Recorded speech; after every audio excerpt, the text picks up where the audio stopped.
Hi, thanks for joining us again. Today we're going to look at Procraft CPP mechanical pencil kits, which the kit is there as you can see, and there are two of those in a pack. Each one consists of a centre section, the end pulls off and there's a little rubber in there. There's a little chrome nib section which screws onto that part there, and there's a clip which goes over the wooden section once it's been made. Now the reason we're doing this video today is because we've had a few questions of people saying, is it actually possible to do these kits?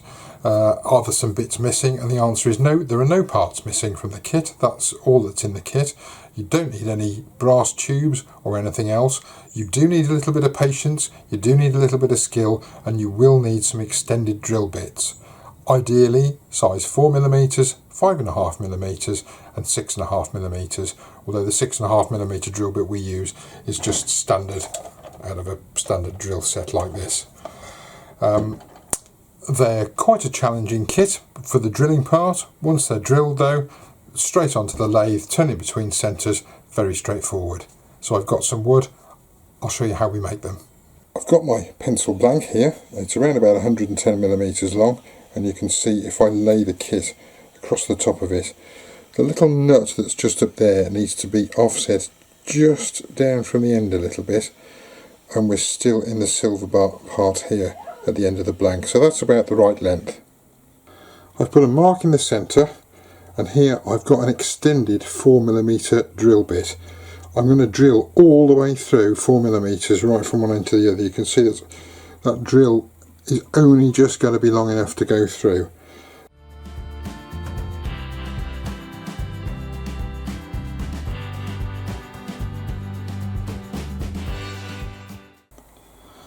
Ideally 5.5mm, this is actually 5mm. You can see how long this is. This has got so much flex in it, it's very, very difficult to use.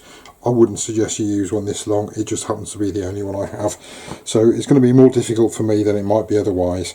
What I'm going to do is take the blank and mark, so when we drill with this drill, it leaves around about 3mm at the end here.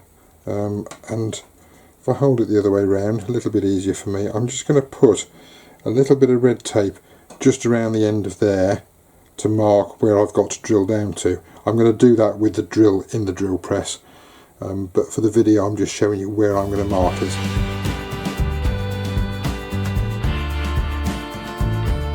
And by doing it by hand is that the drill is going to follow the line that's already down there.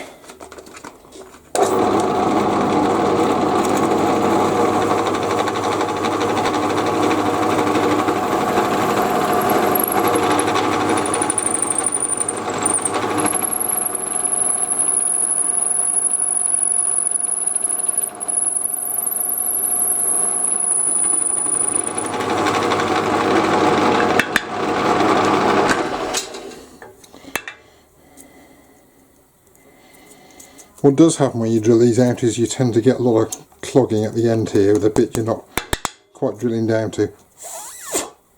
Can't blow it out, but I will clear it out in a second. If you have something like a little hole punch, you can pop that in just to clear the end out. So now we've got a 4mm hole in this bit, a 5mm hole down all the way to within about 3mm of the bottom, and we now need to put a 6.5mm drill bit nearly all the way down. So this is the 6.5mm drill bit, and just for speed I'm going to do this by hand as well.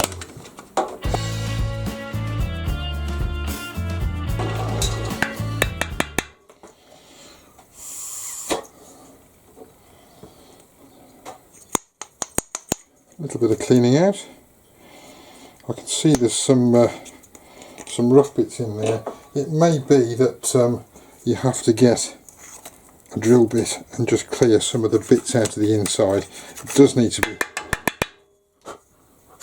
clear of all the bits. So we've got a 4mm hole at this end, 6.5mm hole at this end. Ideally should be 5.5, but I've done it to 5 in there. And you can see if we take our pencil kit and pop it in there, the end pops out with a little bit of thread there, and the silver bit's covered at the end, and that mechanism works okay. In actual fact, if we have the chrome end piece, you can see that we can actually screw that on there, and essentially what we've got there is actually a working pencil kit. But now what we're going to do is turn this between centres on the lathe and make it the right shape. I've mounted the blank onto the lathe. I've got a light pull drive at this end. You may have your own equipment, and I've got a live tailstock at this end, and we're now going to turn this down to the right diameters.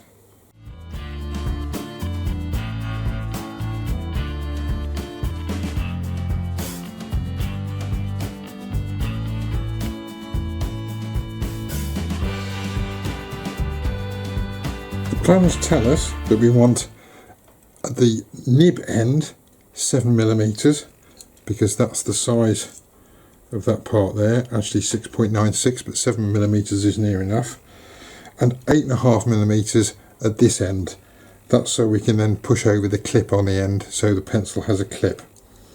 So I'm now going to trim down to the relevant distances at either end and get those correct, and then I can look at joining the shape up or putting any other shapes that I want into this section.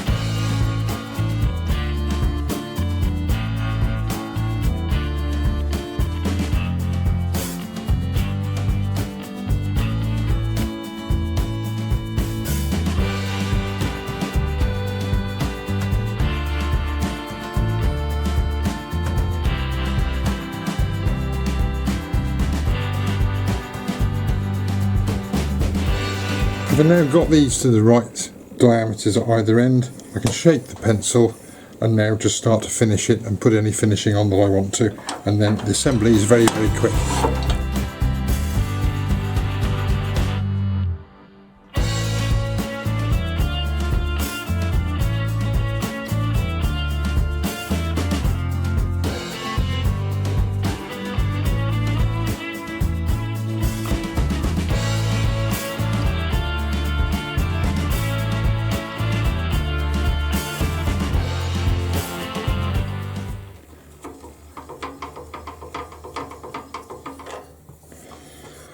So there we have the finished blank, and I'm going to go back into the other part of the workshop where it's not quite so bright so you can see me put it together. So we've got our wooden blank. It may well be that you want to just sand that off, put a bit of sealer on the end there. If you have some of these pliers, spreading pliers, they do make getting this little clip on just a fraction easier. If you don't, you can normally manage that, you can just spread them and pop them on. But I just use that just to spread that and pop the clip on the end there, and there you can see the clip's actually quite nice and tight on this one. We can then pop the pencil kit through the end there and screw on the chrome end cap. And